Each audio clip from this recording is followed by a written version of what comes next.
ভূমধ্যসাগরে বাড়ছে বিষাক্ত ও আক্রমণাত্মক প্রজাতির মাছের দাপট।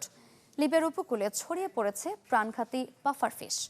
বিস্তার ঠেকাতে মাছ ধরার প্রতিযোগিতার মতো ব্যতিক্রমী আয়োজন মিসরাতা শহরে। ঢালাইয়ের সেরা প্রিমিয়ার সিমেন্ট।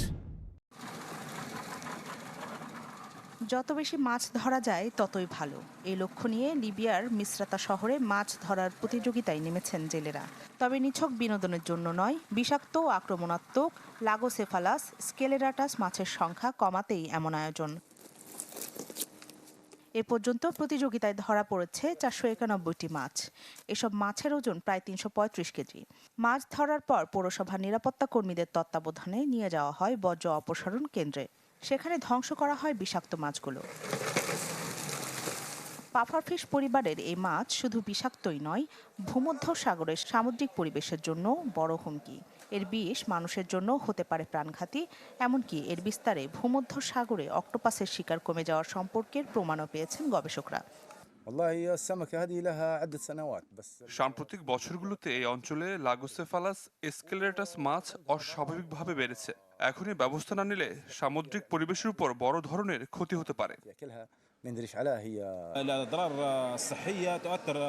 এই মাছ মানুষের শরীরে আক্রমণ করলে পক্ষাঘাতও হতে পারে, আর বিষাক্ত হওয়ায় মাছটি খেলে জ্বর, অন্ত্র ও পরিপাকতন্ত্রে নানা সমস্যা দেখা দিতে পারে। শুধু লিবিয়া নয়, গোটা ভূমধ্যসাগরেই বাড়ছে এই প্রজাতির মাছের উপস্থিতি।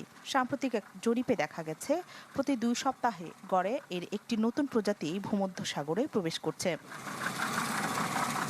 লোহিত সাগর সহ উষ্ণমণ্ডলীয় অঞ্চল থেকে আসা এসব প্রজাতি বর্তমানে স্থানীয় মাছ ও অন্যান্য সামুদ্রিক প্রাণীর সঙ্গে খাবারের জন্য প্রতিযোগিতা করছে।